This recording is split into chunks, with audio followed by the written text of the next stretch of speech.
Good morning everyone. आज इस lecture के माध्यम से हमें मध्य प्रदेश का अध्ययन प्रारंभ करना है और इस लेक्चर में मध्य प्रदेश से संबंधित हम कुछ बेसिक चीज़ों को पढ़ेंगे। एकदम से मैं बहुत हैवी कॉन्सेप्ट नहीं शुरू करूँगा। सबसे पहले मध्य प्रदेश का अध्ययन शुरू करने से पहले एक व्यक्ति को मध्य प्रदेश से संबंधित जितनी चीज़ें पता होनी चाहिए वो मैं आज आपको यहाँ बताने वाला हूँ। जैसे मध्य प्रदेश राज्य भारत के लगभग मध्य में स्थित है, इसीलिए इसे भारत का हृदय प्रदेश कहा जाता है। क्यों बोलते हैं इसे भारत का हृदय प्रदेश?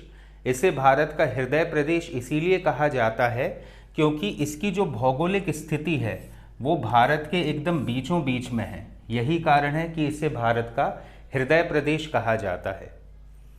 अपन जब मध्य प्रदेश का पुनर्गठन पढ़ेंगे जो कि 1 नवंबर 1956 को हुआ था, उस समय अपन ये जानेंगे कि इस पूरे भौगोलिक इलाके को मध्य प्रदेश नाम पंडित जवाहरलाल नेहरू ने दिया था। क्लियर है? लेकिन वो चीज़ें अपन पढ़ेंगे मध्य प्रदेश के पुनर्गठन के समय। आज हम कुछ बेसिक्स पढ़ते हैं मध्य प्रदेश से संबंधित। क्यों बोलते हैं इसे भारत का हृदय प्रदेश? इसे भारत का हृदय प्रदेश इसीलिए कहा जाता है क्योंकि इसकी जो भौगोलिक स्थिति है वो भारत के बिल्कुल बीचों बीच में है। अभी ना तो मैं आपको ज़िले पढ़ाने वाला हूँ, क्लियर है, और ना ही मैं विभिन्न ज़िलों का गठन पढ़ाने जा रहा हूँ। मैं सिर्फ एक सामान्य जानकारी आपको देना चाहता हूँ जो मध्य प्रदेश से संबंधित है। क्लियर है? अब इसके बाद मध्य प्रदेश क्यों इतना व्यापक रूप से प्रसिद्ध हुआ है, उसका कारण है कि इसकी समृद्ध ऐतिहासिक विरासत। मतलब आप ये देखो कि हमारे यहाँ भीमबेटका जैसी आदिकाल की गुफाएं मौजूद हैं रायसेन जिले में। इसके अलावा होशंगाबाद जिले में आदमगढ़ जैसा स्थल है जो आदिकाल के मानवों का वास होता था। आदिकाल मतलब जब से इतिहास लिखना प्रारंभ हुआ था उसके पहले का जो काल है वो कहलाता है प्रागैतिहासिक काल, अर्थात आदिकाल। ऐतिहासिक काल क्या होता है? ऐतिहासिक और प्रागैतिहासिक में अंतर क्या है?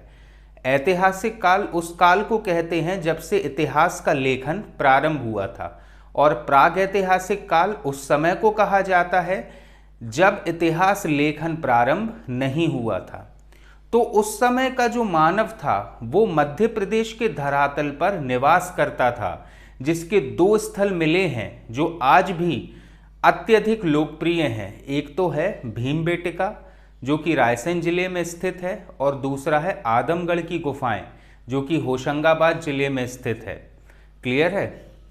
इसके अलावा नर्मदा घाटी का जो क्षेत्र है, नर्मदा घाटी के क्षेत्र में बहुत पहले से मानवों का वास होता आ रहा है। ठीक है?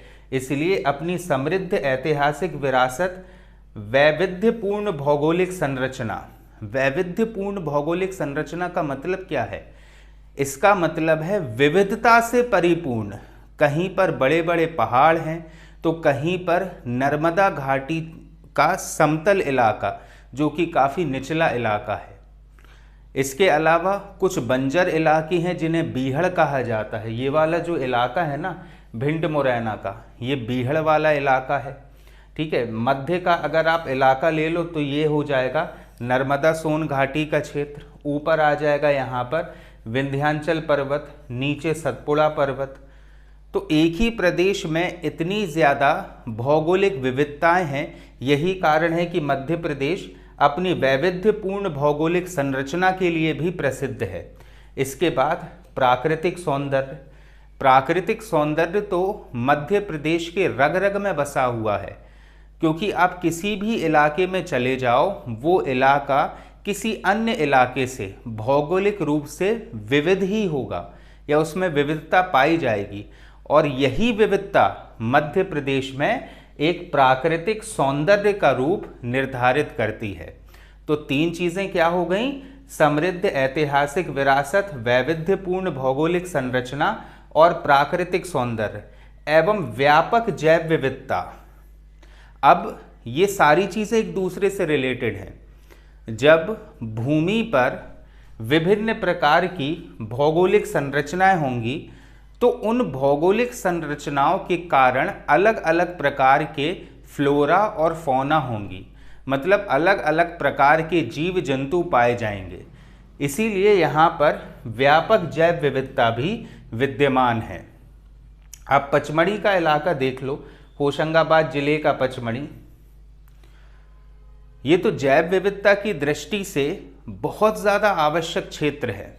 क्लियर है? ये सारी चीज़ें हम पढ़ने जा रहे हैं। इस प्रदेश को एक विशिष्ट सांस्कृतिक एवं भौगोलिक महत्व प्रदान करते हैं। क्लियर है? तो सांस्कृतिक एवं भौगोलिक रूप से देखो, संस्कृति जो है वो भौगोलिक कहना चाहिए कारणों पर आधारित है। अब जैसे जैसे भौगोलिक परिवेश में परिवर्तन होगा, वैसे ही वैसे सांस्कृतिक परिवेश में भी परिवर्तन होता जाएगा। और हमने ये देखा है कि मध्य प्रदेश में उत्तर से लेकर दक्षिण तक, ठीक है, और पूर्व से लेकर पश्चिम तक हर प्रकार से विविधता पाई जाती है। तो उत्तर से लेकर दक्षिण और पूर्व से लेकर पश्चिम तक भौगोलिक रूप से विविधता विद्यमान है मध्य प्रदेश में। यही कारण है कि यहाँ पर सांस्कृतिक परिवेश में भी अंतर हमको नजर आता है। इसीलिए मध्य प्रदेश की समृद्धता आधारित है इसकी भौगोलिक विविधता पर। समृद्ध ऐतिहासिक विरासत, विविधपूर्ण भौगोलिक संरचना, प्राकृतिक सौंदर्य एवं व्यापक जैव विविधता इस प्रदेश को एक विशिष्ट सांस्कृतिक एवं भौगोलिक महत्व प्रदान करती है। क्लियर है? तो दो चीजें यहां पर क्लियर हो गई हैं कि मध्य प्रदेश की समृद्धता आधारित है मध्य प्रदेश की भौगोलिक विरासत पर, और भारत के बीचों बीच स्थित होने के कारण इसे भारत का हृदय प्रदेश भी कहा जाता है। अब ध्यान से देखिए, ये जो चित्र है ये हो जाएगा भीमबेटका का और ये आदमगढ़ का। क्लियर है? और भीमबेटका और आदमगढ़ मध्य प्रदेश में स्थित हैं। इससे हम ये बता सकते हैं कि मध्य प्रदेश आज का एक नया क्षेत्र नहीं है, ये एक ऐसा इलाका है जहां पर प्राचीन कालीन मानव भी निवास करते थे। प्रदेश में भीमबेटका एवं आदमगढ़ जैसे पुरातात्विक स्थल भारतीय उपमहाद्वीप में मानव जीवन के सर्वाधिक प्राचीन साक्ष्य प्रस्तुत करते हैं। ठीक है? तो मध्य प्रदेश में जीवन के सर्वाधिक प्राचीन साक्ष्य पाए गए हैं भीमबेटका और आदमगढ़ के रूप में। ठीक है? तो ये इस बात को भी लक्षित करता है कि भारत भूमि पर उस समय का मतलब आदिकाल या प्रागैतिहासिक काल का मानव निवास करता था भीमबेटका और आदमगढ़ जैसी गुफाओं में। वैदिक साहित्य में मध्य प्रदेश का उल्लेख दक्षिणापथ और रेवोत्तर के रूप में किया गया है। मतलब वैदिक काल में, वैदिक काल क्या है अब इसके बारे में समझना स्टेप बाय स्टेप। जैसा मैंने इतिहास के लेक्चर में आपको बताया था कि मध्य प्रदेश में, या हम ये बोल सकते हैं भारत में, एक सुसज्जित रूप से संस्कृति का आरंभ हुआ था हड़प्पा और मोहनजोदाड़ो के काल में। लेकिन कुछ प्राकृतिक परिवर्तनों के कारण या विभिन्न इतिहासकारों के अनुसार आर्यों का आगमन मध्य एशिया के क्षेत्र से भारत में हुआ और उन आर्यों के पास सुसज्जित घोड़े एवं हथियार थे और उनके आगमन से हड़प्पा मोहनजोदाड़ो की जो संस्कृति थी और सभ्यता थी वो ध्वस्त हो गई और उसके ध्वस्त होने के परिणाम स्वरूप भारत में वैदिक युग का प्रारंभ हुआ। मतलब एक ऐसा काल जब भारत में वेद लिखे गए। तो जो वैदिक काल में जो साहित्य लिखा गया है उस समय मध्य प्रदेश तो था नहीं।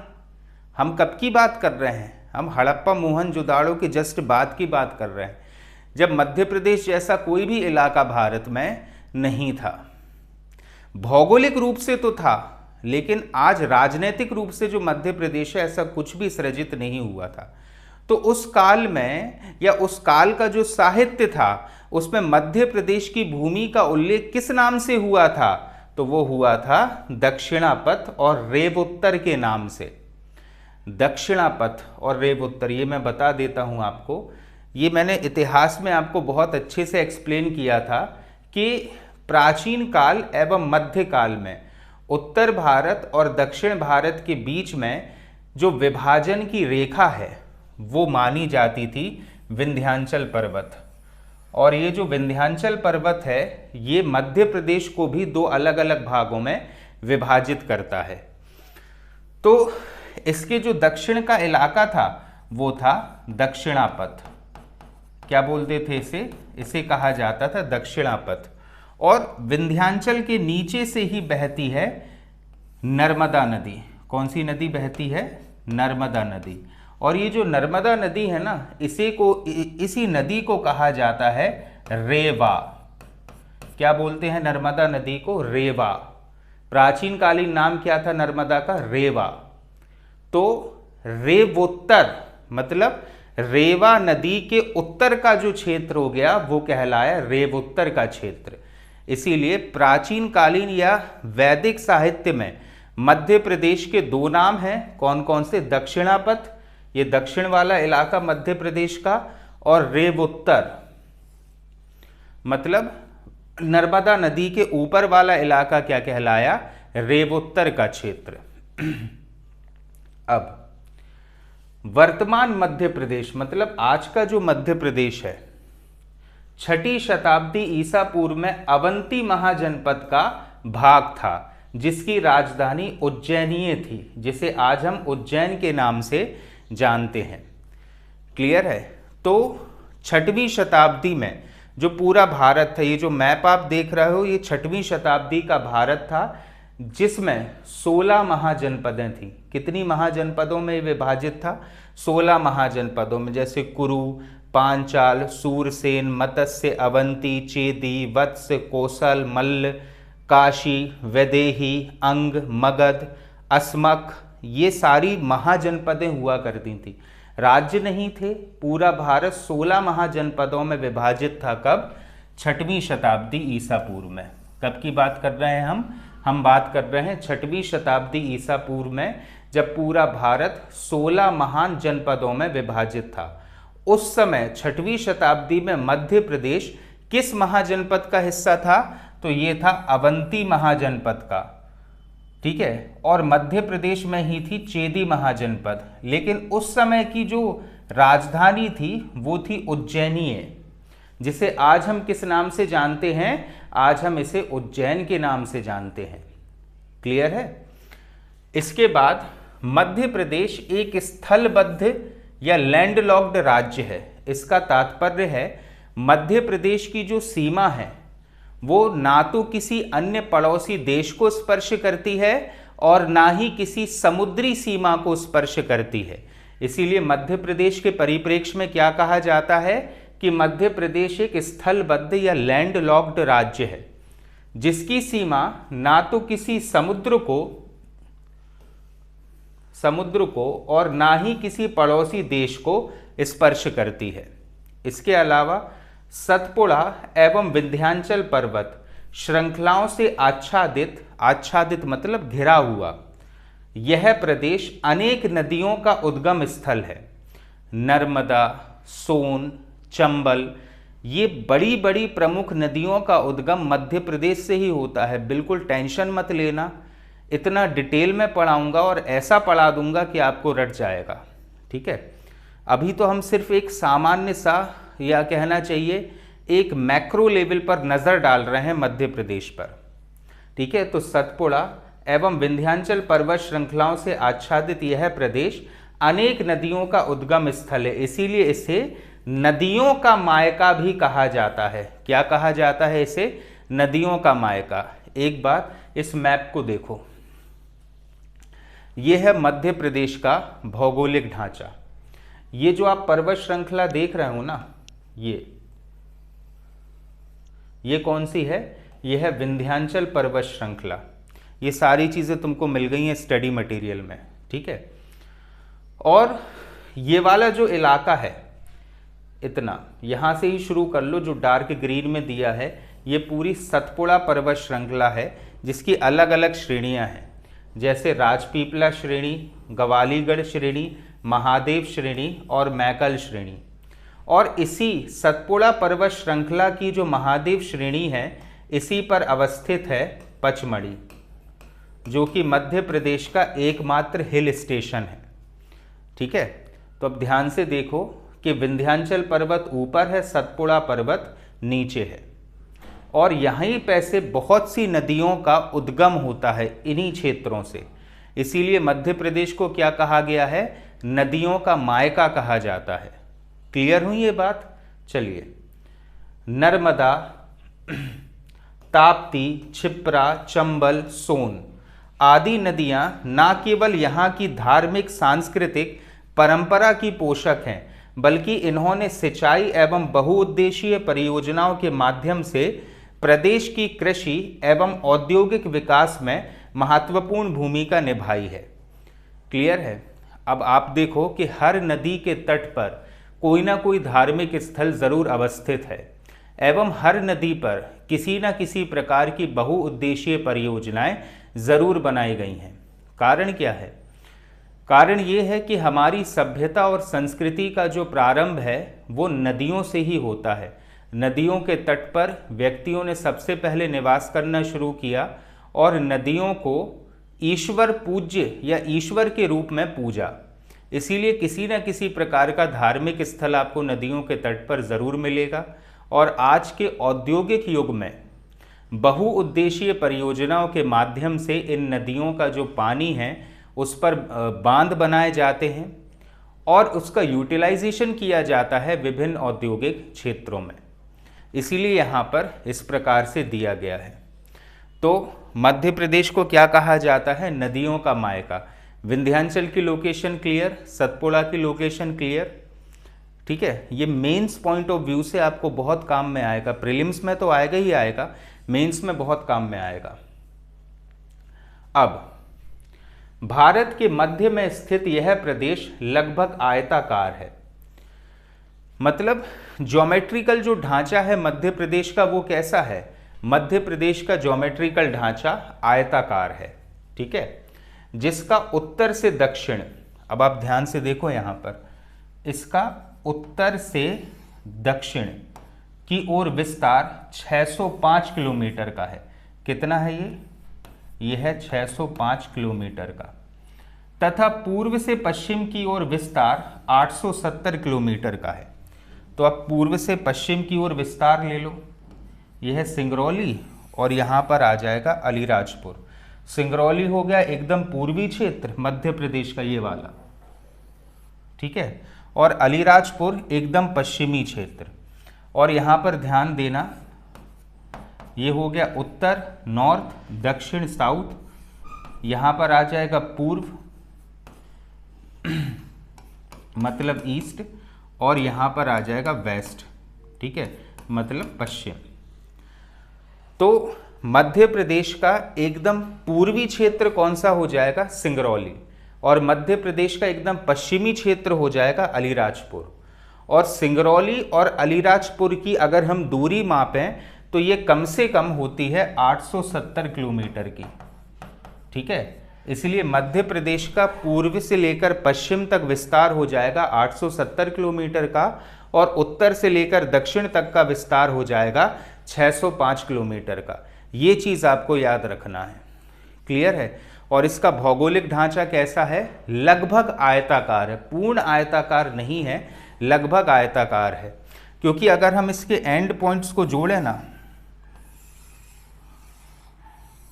तो क्या बन रहा है? एक रेक्टेंगल बन रहा, आयत बन रहा है एक। इसीलिए इसका ज्योमेट्रिकल जो शेप है वो आयताकार है। उत्तर से लेकर दक्षिण तक की जो लंबाई है वो है 605 किलोमीटर, और पूर्व से लेकर पश्चिम तक की जो लंबाई है वो है 870 किलोमीटर। क्लियर है? अब अगर ध्यान दो यहाँ पर भौगोलिक रूप से, तो प्रदेश की सीमा उत्तर में चंबल नदी के द्वारा बनती है, क्योंकि चंबल नदी इस इलाके से निकलकर यूपी की साइड जाती है और यमुना में मिल जाती है। तो कहा जाता है कि इसकी उत्तरी सीमा कौन बनाती है? तो इसकी उत्तरी सीमा बनाती है चंबल नदी, ठीक है। दक्षिण में ताप्ती नदी है।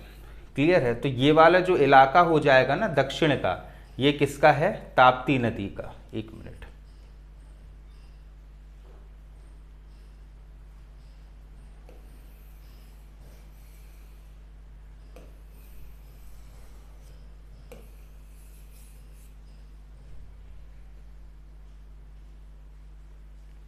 देखो ये वाला इलाका हो गया, चंबल नदी यहाँ से निकलकर राजस्थान में प्रवेश करके फिर से मध्य प्रदेश में एंटर हुई और फिर एंटर हुआ यूपी में, क्योंकि ये इलाका हो जाएगा आपका राजस्थान का, ये इलाका हो जाएगा उत्तर प्रदेश का।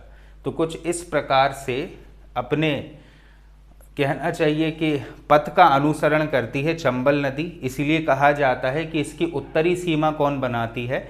चंबल नदी, जबकि दक्षिणी सीमा बनाती है ताप्ती नदी। कौन सी नदी बना रही है? ताप्ती। ये सारी चीज़ें हम आगे पढ़ेंगे, ठीक है। और इसकी पश्चिम में राजपीपला पहाड़ी द्वारा निर्धारित होती है। पूर्वी सीमा हो गई मैकाल पर्वत श्रेणी द्वारा और पश्चिमी सीमा राजपीपला श्रेणी द्वारा। देखो पूर्व में कौन सी पहाड़ियां स्थित हैं? ये है मैकाल श्रेणी, ठीक है। सतपुड़ा पर्वत श्रेणी तो पूरी की पूरी श्रेणी है जितनी आपको डार्क ग्रीन में दिख रही है, लेकिन इसके छोटे छोटे से भौगोलिक विभाजन है, जिसमें इसका जो सबसे पूर्वी विभाजन है वो कहलाती है मैकाल श्रेणी, और इसका जो एकदम पश्चिमी विभाजन है वो कहलाती है क्या? राजपीपला श्रेणी। तो हम ये बोल सकते हैं कि उत्तरी सीमा बना रही है चंबल नदी, दक्षिणी सीमा बना रही है ताप्ती नदी, क्लियर है। पूर्व में स्थित है मैकाल श्रेणी और पश्चिम में स्थित है राजपीपला श्रेणी, ठीक है। तो इस डायग्राम को ज्यों का त्यों अपने मन में रख लो कि आज हमने क्या क्या सीखा।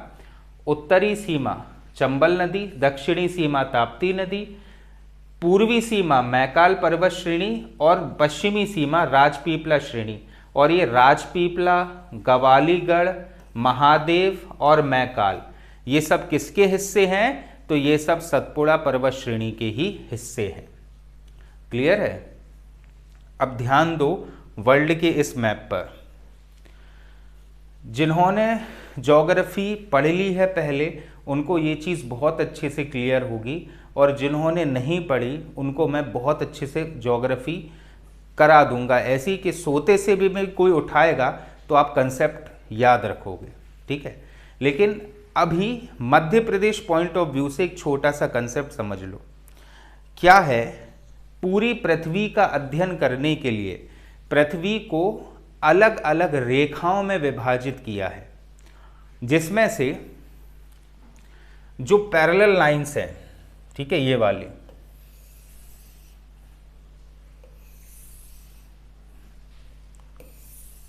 इनको कहा जाता है अक्षांश रेखाएं। कौन सी रेखाएं कहते हैं? अक्षांश रेखाएं, ठीक है। और इन अक्षांश रेखाओं के माध्यम से हम ये पता करते हैं कि पृथ्वी पर कब और किस समय कैसा मौसम रहेगा, ठीक है। सूर्य की स्थिति का अध्ययन वास्तविकता में हम इन रेखाओं के माध्यम से करते हैं, और इन रेखाओं का प्रयोग होता है मौसम के बारे में जानकारी हासिल करने के लिए, ठीक है। और इसके अलावा जो सीधी रेखाएं होती हैं, वास्तविकता में ये सीधी नहीं है, ज्योग्राफी में मैं क्लियर करूंगा कि सारी देशांतर रेखाएं एक बिंदु पर जाकर मिल जाती हैं, जबकि अक्षांश रेखाएं एक दूसरे से नहीं मिलती। इनको क्या कहते हैं हम? इनको कहते हैं हम देशांतर रेखाएं। इंग्लिश में कहेंगे हम अक्षांश को लैटिट्यूड्स, और इसको कहेंगे हम लॉन्गिट्यूड्स। क्या बोलते हैं? अक्षांश को लैटिट्यूड्स और देशांतर को लॉन्गिट्यूड्स। अब इसमें एक और चीज समझना कि अलग अलग डिग्रियों में हमने पूरी पृथ्वी को बांटा है, ठीक है। किसमें बांटा है? अलग अलग डिग्रियों में, और हर एक डिग्री पर अक्षांश रेखाएं हैं, क्योंकि पृथ्वी पूरी गोल है, ठीक है। इसलिए कुल डिग्री कितनी बनेगी, कुल डिग्री बनेगी 360 डिग्री। लेकिन 0 डिग्री से अगर हम लें,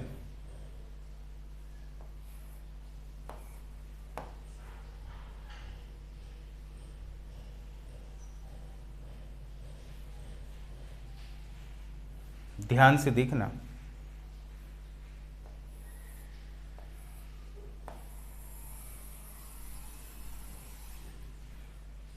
ये है 0 डिग्री अक्षांश रेखा, ठीक है।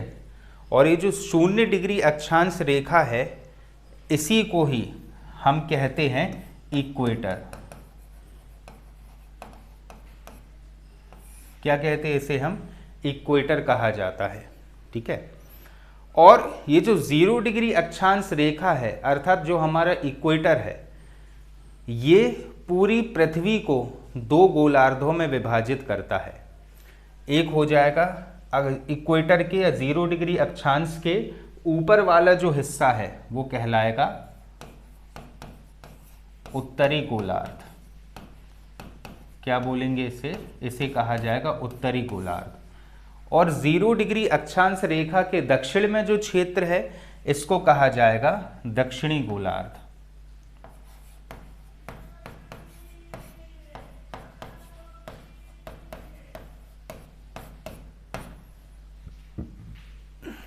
ठीक है। तो अब मैं फिर से बता रहा हूं, मैं अक्षांश देशांतर तुमको नहीं समझा रहा, मैं यहां पर सिर्फ अक्षांश देशांतर का एक ऐसा कॉन्सेप्ट बता रहा हूं जो मध्य प्रदेश में तुमको बहुत ज़्यादा काम आएगा। तो 0 डिग्री अक्षांश अर्थात जो हमारी इक्वेटर है, इक्वेटर का उत्तरी इलाका पूरा कहलाता है उत्तरी गोलार्ध और दक्षिणी इलाका कहलाता है दक्षिणी गोलार्ध। क्योंकि जो 0 डिग्री देशांतर है, 0 डिग्री अक्षांश रेखा है या जो हमारा इक्वेटर है, वो पृथ्वी को 2 अलग अलग गोलार्धों में या बराबर गोलार्धों में विभाजित कर देता है। तो इस पॉइंट ऑफ व्यू से अगर देखा जाए तो हमारा जो पूरा भारत है, हमारा भारत उत्तरी गोलार्ध का हिस्सा है। कहाँ का हिस्सा है, उत्तरी गोलार्ध का हिस्सा है, क्योंकि इसकी अवस्थिति 0 डिग्री अक्षांश से ऊपर है। यानी भारत में ही तो बीच का इलाका क्या है, बीच का इलाका मध्य प्रदेश है। तो मध्य प्रदेश कहाँ पर अवस्थित है, मध्य प्रदेश भी उत्तरी गोलार्ध का हिस्सा है।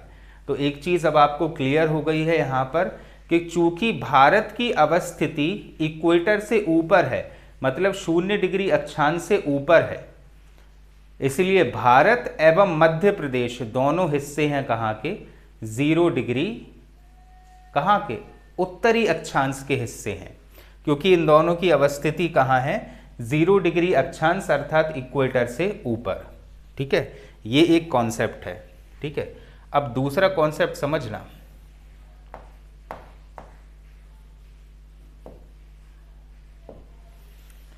जैसे 0 डिग्री अक्षांश रेखा हमने पढ़ी है, ऐसे ही होती है 0 डिग्री देशांतर रेखा। कौन सी होती है, 0 डिग्री देशांतर रेखा।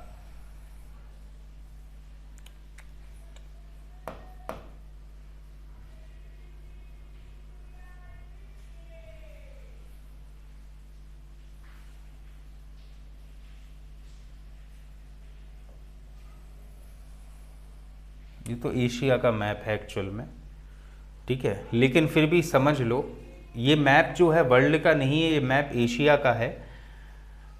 एशिया अफ्रीका पूरा वर्ल्ड नहीं है इसमें, लेकिन फिर भी इसको समझ लो आप लोग कि जो 0 डिग्री देशांतर रेखा है,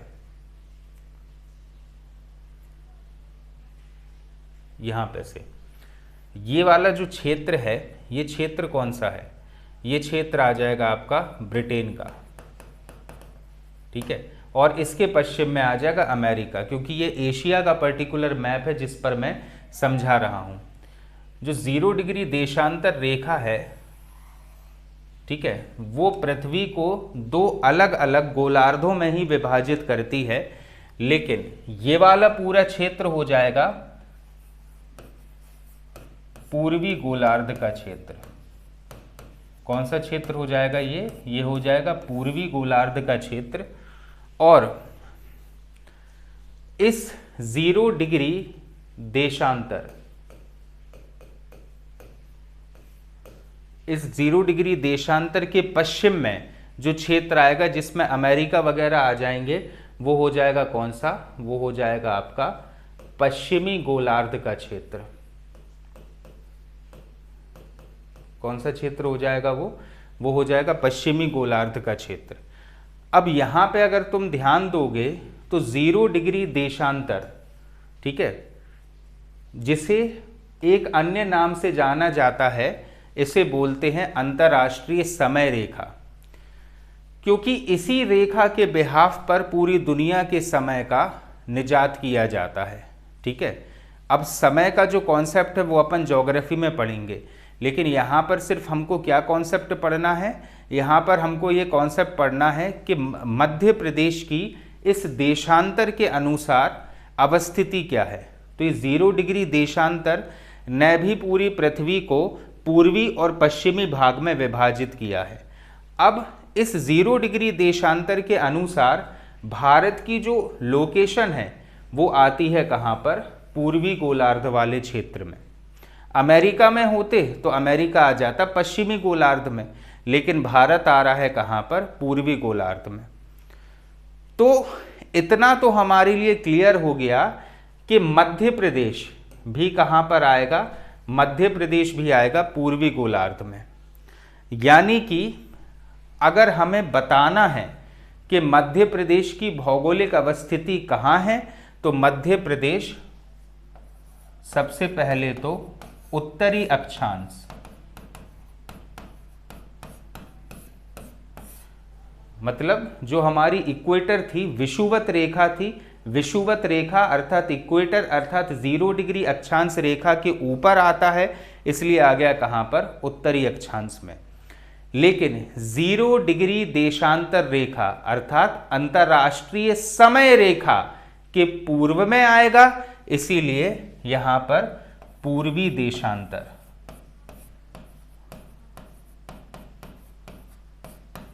यहां पर क्या यूज होगा, पूर्वी देशांतर। तो अब ये चीज क्लियर हो जाती है कि मध्य प्रदेश या भारत की जो अवस्थिति है वो इन इलाकों पर है, उत्तरी अक्षांश या पूर्वी देशांतर।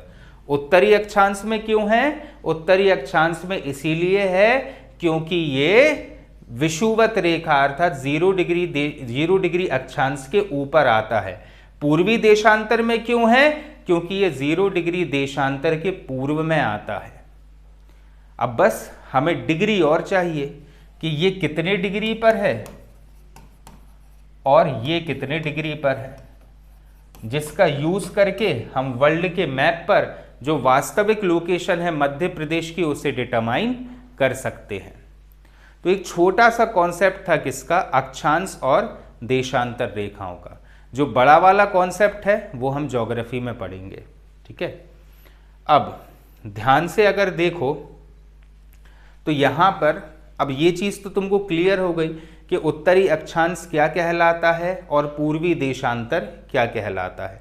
मतलब 0 डिग्री अक्षांश के ऊपर वाला जो क्षेत्र हो गया वो आ जाएगा उत्तरी अक्षांश में, और 0 डिग्री देशांतर के पूर्व में स्थित जितने भी क्षेत्र हैं वे आ जाएंगे पूर्वी देशांतर में।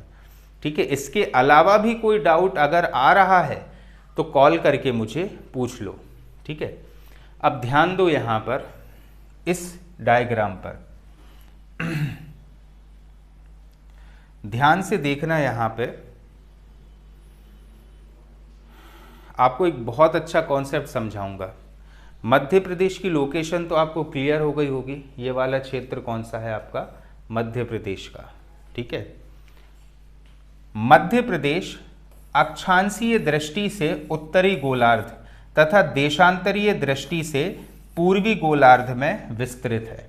अब भी जस्ट समझाया मैंने कि कैसे डिटरमाइन करते हैं कि कौन सा उत्तरी गोलार्ध होगा और कौन सा दक्षिणी गोलार्ध।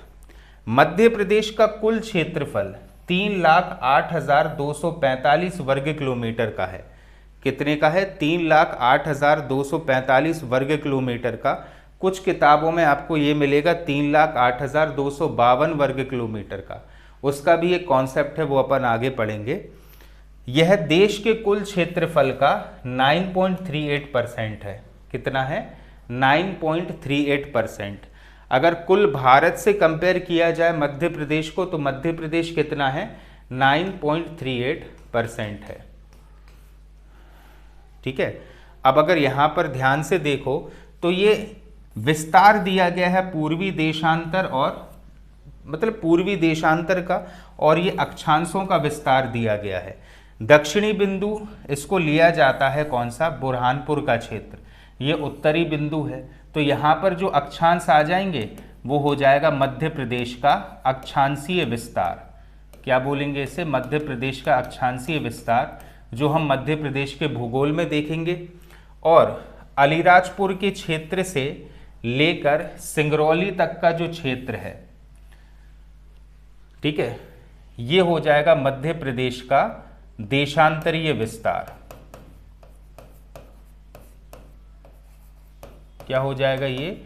इसको कहेंगे हम मध्य प्रदेश का देशांतरीय विस्तार, जो है सिंगरौली से लेकर अलीराजपुर तक का। मतलब ऐसे में हो जाएगा देशांतरीय विस्तार और ऐसे में हो जाएगा अक्षांशीय विस्तार। ठीक है, ये चीज़ भी आप लोग ध्यान रखना। अब इसके बाद क्षेत्रफल कितना है? 3,08,245 वर्ग किलोमीटर, 252 वर्ग किलोमीटर। अब क्षेत्रफल की दृष्टि से भारत के 3 बड़े राज्य, तो ध्यान से देखो, सबसे बड़ा राज्य वर्तमान में है राजस्थान का, जिसका क्षेत्रफल कितना है? 3,42,239 वर्ग किलोमीटर का। इसके बाद आ जाता है हमारा मध्य प्रदेश, जिसका क्षेत्रफल कितना है? 3,08,245 वर्ग किलोमीटर का। और तीसरे नंबर पर आता है महाराष्ट्र, 3,07,717 वर्ग किलोमीटर का। तो क्षेत्रफल की दृष्टि से मध्य प्रदेश भारत का दूसरा बड़ा राज्य है, और क्षेत्रफल के अनुसार कुल भारत की भूमि का 9.38% क्षेत्र मध्य प्रदेश के पास है। ठीक है। अब ध्यान दो, अगर इस पूरे मैप पर ध्यान से देखना, अक्षांश और देशांतर के कॉन्सेप्ट अब भी मैंने समझाए हैं। ये वाली जो रेखाएं होती हैं लंबी ऐसे में, ये कौन सी हैं? अक्षांश। और इसके बिहाफ पर आप क्या डिटरमाइन करते हो? मौसमी परिवर्तन को आप समझते हो कि कौन से क्षेत्र में किस समय कैसा मौसम रहेगा। और ये वाली जो रेखाएं हैं ये होती हैं देशांतरीय रेखा, जिससे आप समय का निर्धारण करते हो। और दोनों मतलब अक्षांश रेखाओं को भी मिला लो और देशांतर रेखाओं को भी मिला लो, तो क्या बन रहा है? अगर आप किसी क्षेत्र की अक्षांश रेखाओं को मिलाओ और देशांतर रेखाओं को मिला दो, तो आपको उस क्षेत्र की लोकेशन पता चल जाएगी मैप पर। कैसे पता चलेगी? तो इसको समझना, मध्य प्रदेश के सबसे उत्तर में जो अक्षांश रेखा निकल रही है, ठीक है, और सबसे दक्षिण से जो अक्षांश रेखा निकल रही है, इसका विस्तार कितना है? तो ये 26 डिग्री 6 मिनट्स उत्तरी अक्षांश से 26 डिग्री 30 मिनट्स उत्तरी अक्षांश। मतलब ये वाला जो इलाका हो जाएगा वो हो जाएगा 26 डिग्री 6 मिनट्स से लेकर 26 डिग्री 30 मिनट्स। और उत्तरी अक्षांश क्यों बोल रहे हैं? क्योंकि ये विषुवत रेखा के उत्तर में है, इक्वेटर के उत्तर में है। और 74 डिग्री 9 मिनट्स पूर्वी देशांतर से 82 डिग्री 48 मिनट्स पूर्वी देशांतर। मतलब अलीराजपुर वाला ये जो जिला है ये मध्य प्रदेश का हो गया सबसे पश्चिमी जिला। तो यहाँ पे से जो देशांतर रेखा निकली है, ठीक है, ये देशांतर रेखा का देशांतर कितना है? 74 डिग्री 9 मिनट्स का। और सिंगरौली से जो देशांतर रेखा निकली है ये वाली, ये कितनी है? ये है 82 डिग्री 48 मिनट्स, 48 मिनट्स। तो मध्य प्रदेश का अक्षांशीय और देशांतरीय विस्तार कितने का है? 26 डिग्री 6 मिनट से 26 डिग्री 30 मिनट्स, ठीक है, और 74 डिग्री 9 मिनट्स से लेकर 82 डिग्री 48 मिनट्स पूर्वी देशांतर पर। वही चीज मैंने अगर बताई थी अभी कि दोनों देशांतर और अक्षांश रेखाओं को आप मिला दो तो आपको लोकेशन पता चल जाएगी मध्य प्रदेश की मैप पर। क्लियर है?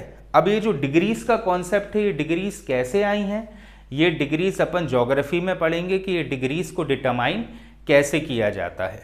ठीक है, कर्क रेखा, ध्यान देना यहां पर कर्क रेखा के कॉन्सेप्ट पर। 23 डिग्री 30 मिनट्स उत्तरी अक्षांश रेखा को हम कहते हैं कर्क रेखा। उत्तरी अक्षांश तो अब तुम्हें क्लियर हो गया होगा, लेकिन उत्तरी अक्षांश में ही 23 डिग्री 30 मिनट्स पर जो उत्तरी अक्षांश रेखा है वही कहलाती है कर्क रेखा। इंग्लिश में इसे कहते हैं tropic of cancer. Madhya Pradesh को 2 बराबर भागों में विभाजित करती है, जो मध्य प्रदेश के 14 जिलों से गुजरती है। ध्यान दो यहां पर, अभी मैं शेड कर रहा हूं इसे। यह है क्या? 23.5 डिग्री की उत्तरी अक्षांश रेखा, जिसे कहा गया है क्या? कर्क रेखा।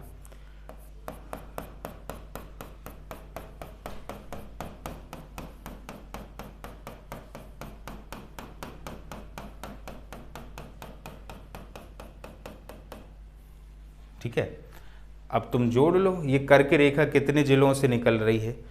कितने जिले हैं टोटल? 14 जिलों से होकर ये कर्क रेखा गुजरती है। और इन जिलों का पश्चिम से पूर्व की ओर क्रम देखो। रतलाम, तो सबसे पहला ये क्षेत्र हो गया कौन सा? रतलाम का क्षेत्र। उसके बाद उज्जैन, तो ये वाला क्षेत्र हो गया किसका? उज्जैन का। उसके बाद आगर मालवा, तो ये वाला क्षेत्र हो गया कौन सा? आगर मालवा का क्षेत्र। उसके बाद राजगढ़, तो ये क्षेत्र हो गया कौन सा? राजगढ़ का क्षेत्र। इसके बाद सीहोर, क्लियर है? तो ये वाला क्षेत्र हो गया कौन सा? पूरा सीहोर का क्षेत्र। ठीक है, सीहोर के बाद भोपाल, तो ये क्षेत्र हो गया आपका भोपाल का। उसके बाद विदिशा, ये हो गया विदिशा का क्षेत्र। फिर सागर, ये हो गया हमारा सागर वाला इलाका।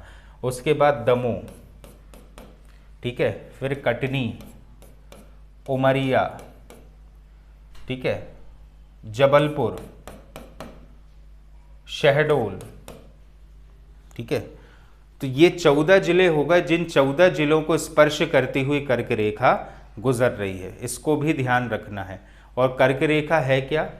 तो ये एक उत्तरी अक्षांश रेखा है जिसकी डिग्री है 23.5 डिग्री उत्तरी अक्षांश में।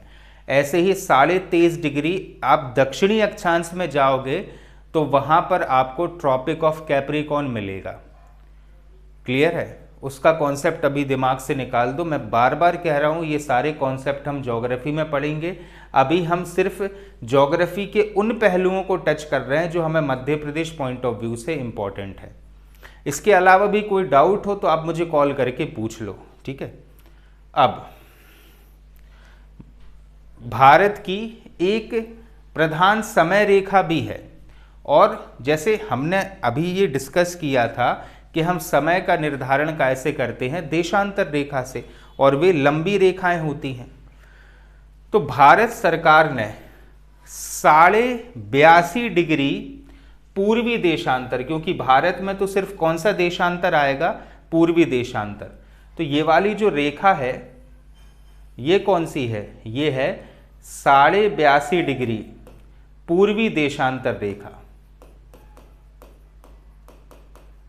ठीक है। ये कौन सी रेखा है? ये है 82.5 डिग्री पूर्वी देशांतर रेखा, और ये मध्य प्रदेश के सिर्फ एक जिले से गुजर रही है। ध्यान से देखो कौन सा जिला है? ये है सिंगरौली क्षेत्र। कौन सा क्षेत्र है ये? ये है सिंगरौली क्षेत्र। और कौन सी? पूर्वी देशांतर रेखा है, लेकिन कितने डिग्री पर? 82.5 डिग्री पर।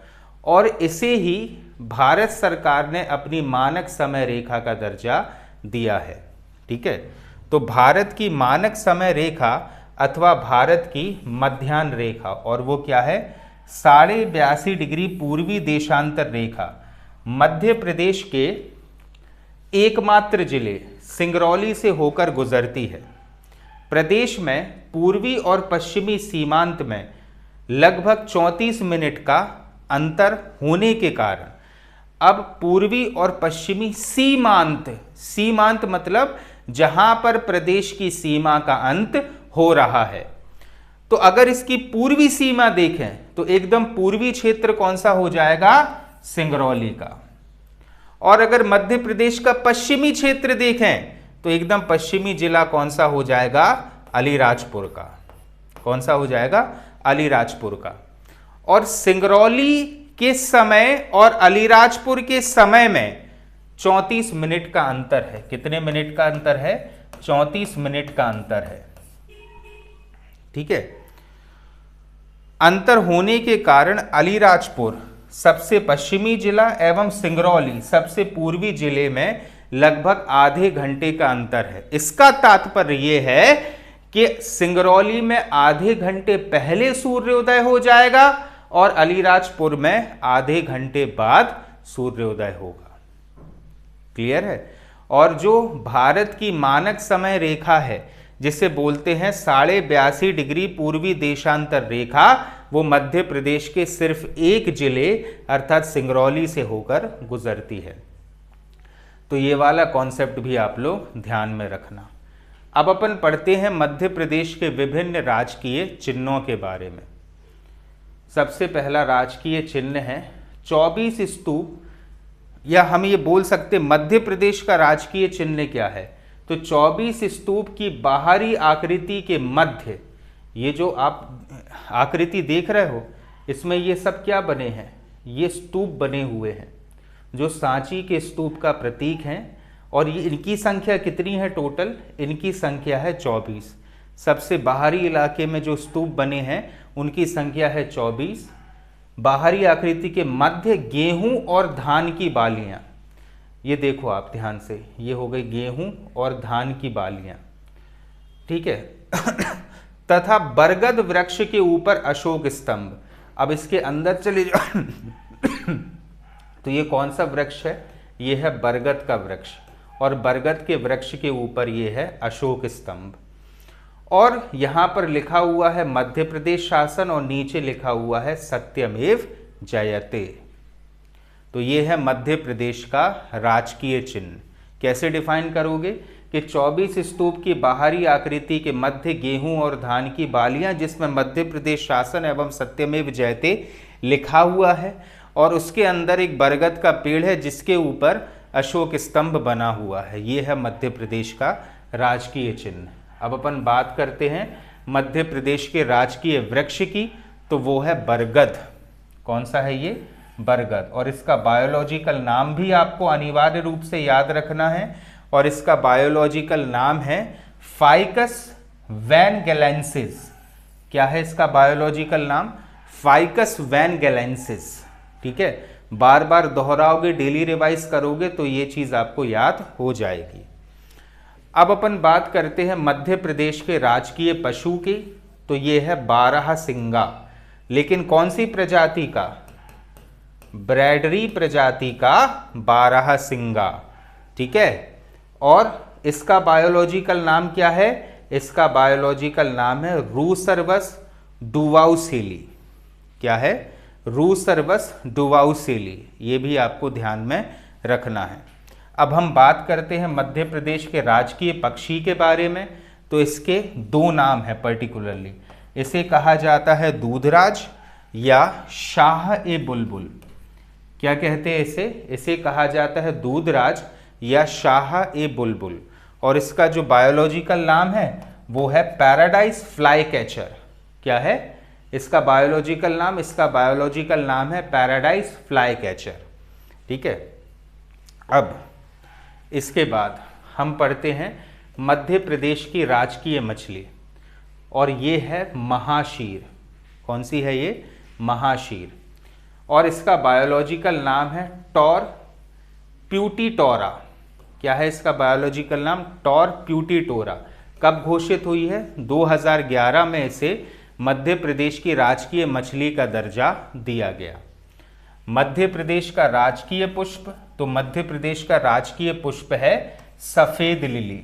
कौन सा है, सफेद लिली।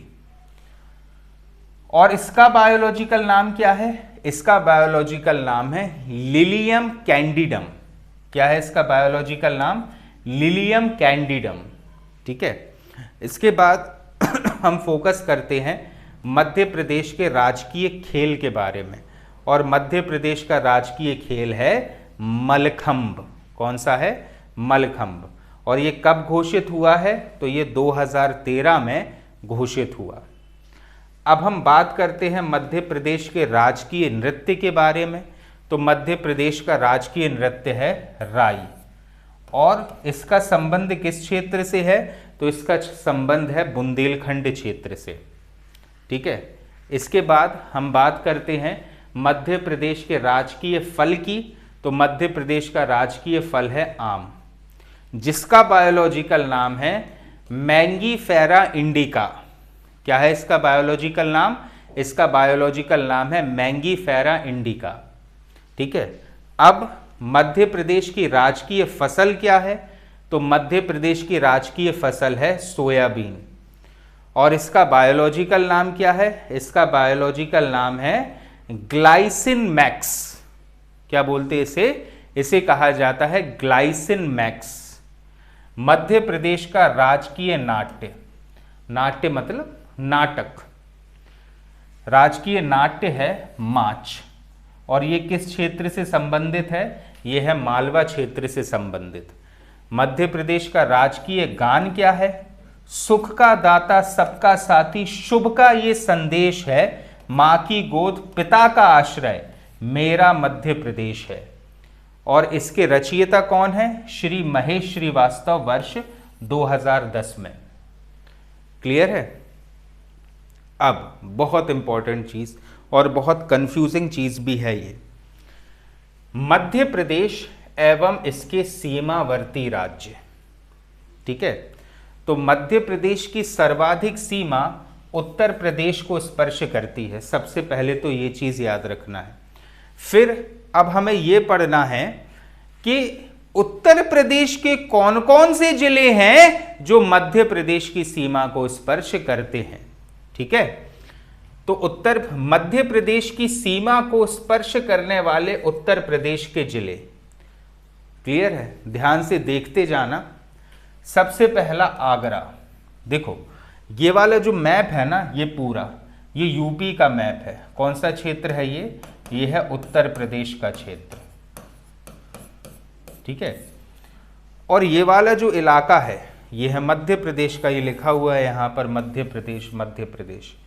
अब तुम खुद डिटरमाइन करो कि उत्तर प्रदेश के कौन कौन से जिले मध्य प्रदेश को स्पर्श कर रहे हैं। सबसे पहला है आगरा। ठीक है, ये है आगरा। और ये देखो आप, मध्य प्रदेश का उत्तरी इलाका, भिंड मुरैना वाला क्षेत्र, इसको स्पर्श कर रहा है पूरा आगरा क्षेत्र। ठीक है, उसके बाद आ जाता है इटावा। तो ये कौन सा जिला है? ये है इटावा जिला, ये भी स्पर्श कर रहा है। उसके बाद जालौन, तो ये क्षेत्र हो जाएगा आपका जालौन का।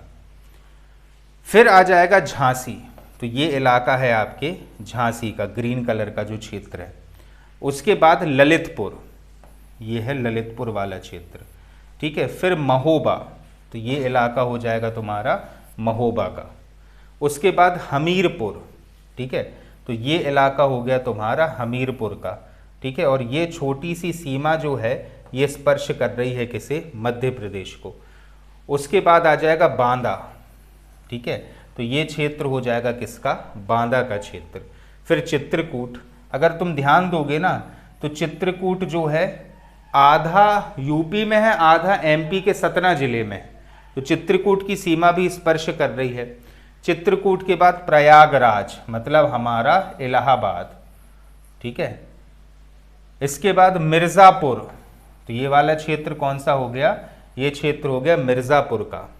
और उसके बाद सोनभद्र, तो ये पूरा इलाका कौन सा हो गया? सोनभद्र का। मतलब ध्यान से देखो तो 1 2 3 4 5 6 7 8 9 10 11 12 जिले हैं उत्तर प्रदेश के जो मध्य प्रदेश की सीमा को स्पर्श करते हैं। बिल्कुल ध्यान से बैठा लेना ये अपने मन में कि उत्तर प्रदेश के कौन कौन से ज़िले हैं जो मध्य प्रदेश को स्पर्श कर रहे हैं। ये मैप और ये वाला पूरी स्लाइड आपको स्टडी मटेरियल में मिल जाएगी। अब मध्य प्रदेश के ऐसे कौन से जिले हैं जो उत्तर प्रदेश की सीमा को स्पर्श कर रहे हैं, उनको देखना। उत्तर प्रदेश की सीमा को स्पर्श करने वाले मध्य प्रदेश के जिले, ठीक है। तो सबसे पहला है मुरैना। ध्यान से देखो, ये हो जाएगा कौन सा जिला, मुरैना। और ये हो जाएगी बाउंड्री किसकी, उत्तर प्रदेश की। यहाँ से उत्तर प्रदेश प्रारंभ होता है। ये पूरा इलाका कौन सा है, उत्तर प्रदेश का, ठीक है। तो मुरैना, उसके बाद भिंड, तो ये इलाका हो जाएगा आपका भिंड का। भिंड के बाद दतिया, तो ये इलाका हो गया दतिया का। इसके बाद शिवपुरी, तो ये इलाका हो गया आपके शिवपुरी का। इसके बाद अशोकनगर, तो ये क्षेत्र हो जाएगा अशोकनगर का। फिर सागर, तो ये हमारा सागर आ गया। सागर के बाद टीकमगढ़, ये है टीकमगढ़। टीकमगढ़ के बाद निवाड़ी, निवाड़ी के बाद छतरपुर, छतरपुर के बाद पन्ना, ठीक है। पन्ना के बाद सतना, सतना के बाद रीवा और रीवा के बाद सिंगरौली। तो ये मध्य प्रदेश के जिले हैं जो स्पर्श कर रहे हैं किसे, उत्तर प्रदेश को। कितने हो गए, 1 2 3 4 5 6 7 8 9 10 11 12 13 जिले हो गए, ठीक है। अब आ जाओ राजस्थान पर। अब हमें ये पढ़ना है कि राजस्थान के ऐसे कितने जिले हैं जो मध्य प्रदेश की सीमा को स्पर्श कर रहे हैं। ध्यान से देखना, मध्य प्रदेश की सीमा को स्पर्श करने वाले राजस्थान के जिले। तो सबसे पहला है बांसवाड़ा। कहाँ आएगा ये बांसवाड़ा, ये है बांसवाड़ा का क्षेत्र, ठीक है। इसके बाद प्रतापगढ़, तो ये हो जाएगा उसी से लगा हुआ प्रतापगढ़ का क्षेत्र। उसके बाद चित्तौड़गढ़, तो ये क्षेत्र हो जाएगा कौन सा, चित्तौड़गढ़ का। उसके बाद भीलवाड़ा, ठीक है।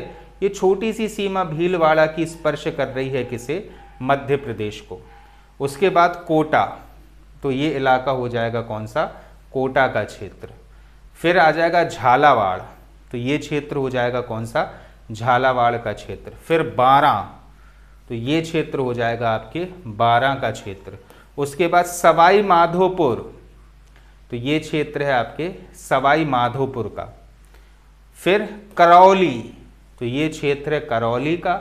और फिर धौलपुर, तो ये क्षेत्र हो जाएगा आपके धौलपुर का, ठीक है। मतलब राजस्थान के कितने जिले हो गए जो मध्य प्रदेश को स्पर्श कर रहे हैं, तो 1 2 3 4 5 6 7 8 9 10।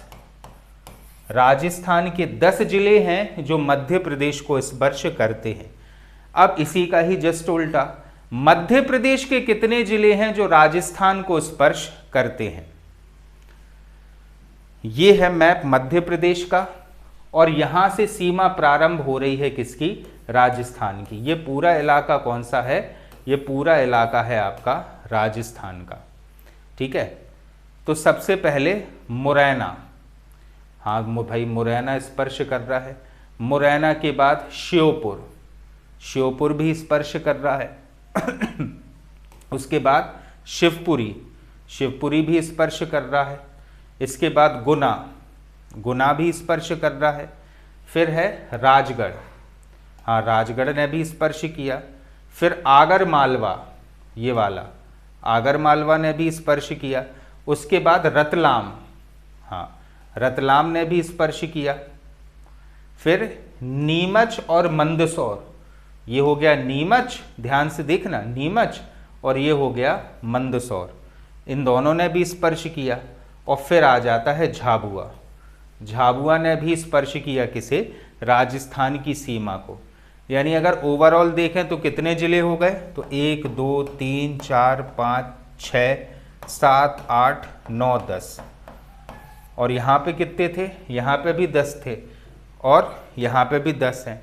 मतलब राजस्थान के भी 10 जिले मध्य प्रदेश की सीमा को स्पर्श कर रहे हैं और मध्य प्रदेश के भी 10 जिले राजस्थान की सीमा को स्पर्श कर रहे हैं। देखो अलीराजपुर नहीं करता है राजस्थान को स्पर्श, ध्यान से देख लेना, ठीक है। अब अपन चलते हैं महाराष्ट्र पर। ये मध्य प्रदेश का क्षेत्र है यहां, ठीक है। तो मध्य प्रदेश और राजस्थान का मिश्रण देखते हैं।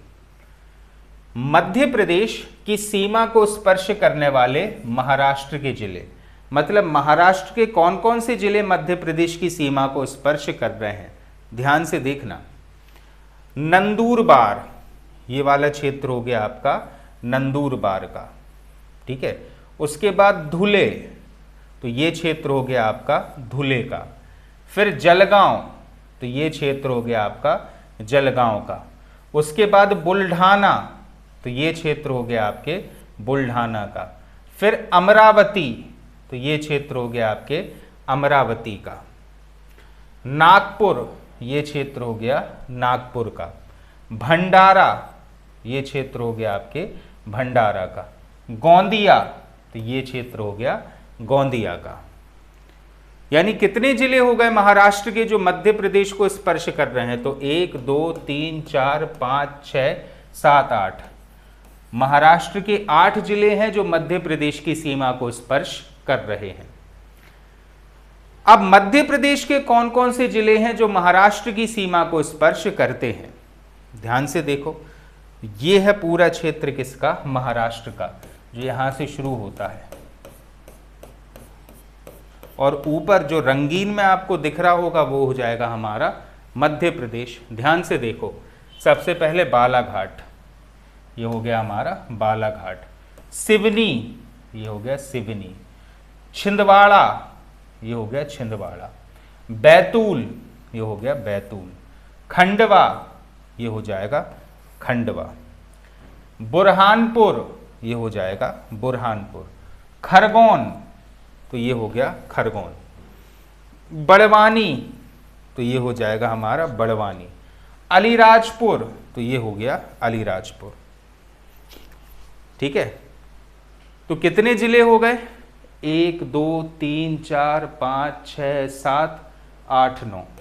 मध्य प्रदेश के 9 जिले हैं जो महाराष्ट्र की सीमा को स्पर्श करते हैं, और महाराष्ट्र के 8 जिले हैं जो मध्य प्रदेश की सीमा को स्पर्श करते हैं। अब हम बात करते हैं किसकी? छत्तीसगढ़ की। तो ध्यान दो, ये छत्तीसगढ़ का पूरा मैप नहीं है, ये सिर्फ इतना ही मैप है जो मध्य प्रदेश को स्पर्श कर रहा है, ठीक है। यहां से पूरा इलाका है किसका? मध्य प्रदेश का। नीचे आ जाएगा महाराष्ट्र, ऊपर है यूपी। तो मध्य प्रदेश की सीमा को स्पर्श करने वाले छत्तीसगढ़ के जिले, तो छत्तीसगढ़ के वे जिले जो मध्य प्रदेश की सीमा को स्पर्श करते हैं, तो सबसे पहले आ जाएगा बलरामपुर। ये वाला इलाका कौन सा है? बलरामपुर का। उसके बाद सूरजपुर, तो ये क्षेत्र हो जाएगा कौन सा? सूरजपुर का। उसके बाद कोरिया, तो ये क्षेत्र हो जाएगा आपका कोरिया का। फिर बिलासपुर, ये क्षेत्र हो जाएगा आपके बिलासपुर का। मुंगेली, ये क्षेत्र हो गया आपके मुंगेली का। कबीरधाम, ये क्षेत्र हो गया आपके कबीरधाम का। राजनांदगांव, तो ये हो जाएगा राजनांदगांव का क्षेत्र। तो कितने जिले हो गए छत्तीसगढ़ के जो मध्य प्रदेश को स्पर्श कर रहे हैं? तो 1 2 3 4 5 6 7, छत्तीसगढ़ के 7 जिले मध्य प्रदेश को स्पर्श करते हैं। अब इसी का ही उल्टा, मध्य प्रदेश के कितने जिले हैं जो छत्तीसगढ़ को स्पर्श करते हैं? देखो, ये मध्य प्रदेश का उतना ही हिस्सा है जो छत्तीसगढ़ को स्पर्श कर रहा है, ठीक है। ये पूरा क्षेत्र आ जाएगा किसका? छत्तीसगढ़ का। देखो ध्यान से, सिंगरौली, तो ये वाला क्षेत्र हो जाएगा किसका? सिंगरौली का।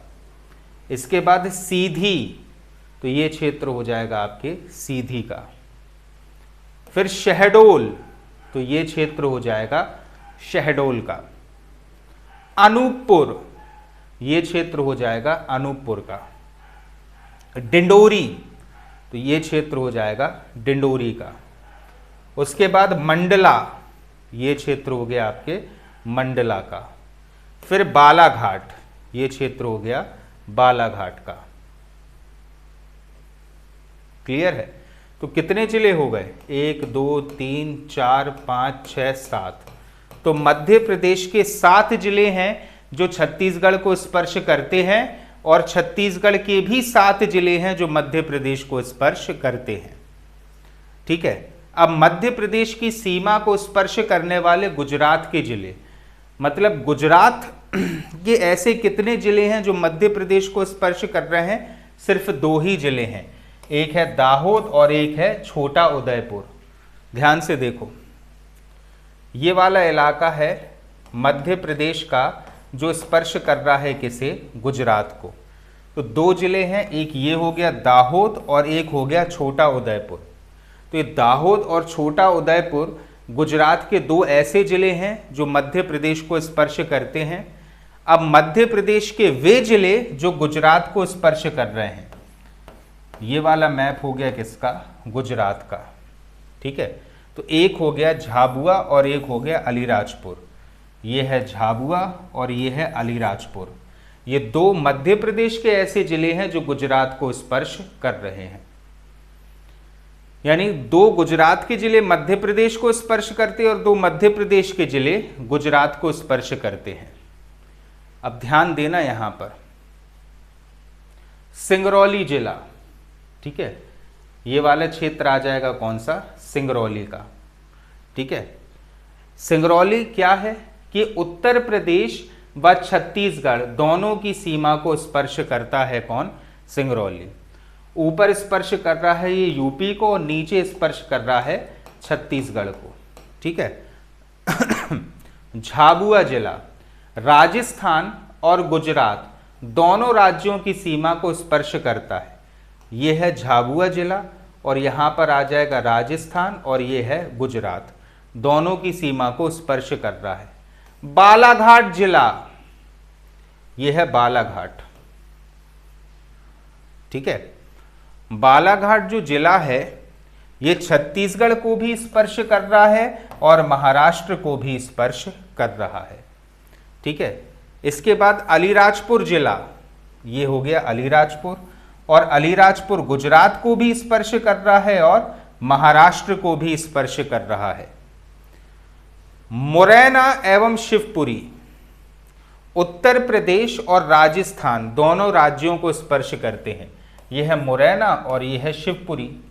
मुरैना एक तरफ राजस्थान को और एक तरफ उत्तर प्रदेश को, और शिवपुरी भी एक तरफ राजस्थान को तो एक तरफ उत्तर प्रदेश को स्पर्श कर रहा है। ठीक है। तो आज के लेक्चर में हम इतना ही पढ़ते हैं। आज हमने एमपी में कोई टॉपिक नहीं पढ़ा है, एक सामान्य सी जानकारी पढ़ी है एमपी के बारे में। कल से हम कॉन्सेप्ट शुरू करेंगे और हम सबसे पहले शुरू करेंगे मध्य प्रदेश के भूगोल को, जो ना सिर्फ प्रीलिम्स में बल्कि मेंस पॉइंट ऑफ व्यू में आपको बहुत काम में आएगा। क्लियर है? अक्षांश देशांतर के कॉन्सेप्ट भी मैं और डिटेल में कल समझा दूंगा, लेकिन फिर भी मैंने इतना बता दिया है कि आप आराम से एमपी को समझ लोगे। ये वाली जो रेखाएं होती हैं, ठीक है, जो कहना चाहिए कि पूर्व से पश्चिम की ओर जाती हैं, ठीक है, इनको कहते हैं अक्षांश रेखा, और उत्तर से दक्षिण की ओर जो जाती हैं वे कहलाती हैं देशांतर रेखाएं। मध्य प्रदेश भौगोलिक दृष्टि से उत्तरी अक्षांश और पूर्वी देशांतर का क्षेत्र है। क्लियर है? बस आज के लेक्चर में इतना ही पढ़ो, इससे ज़्यादा पढ़ोगे ओवरडोज हो जाएगा, खास करके उन लोगों को जो पहली बार पढ़ रहे हैं। ठीक है। Thank you for your time given.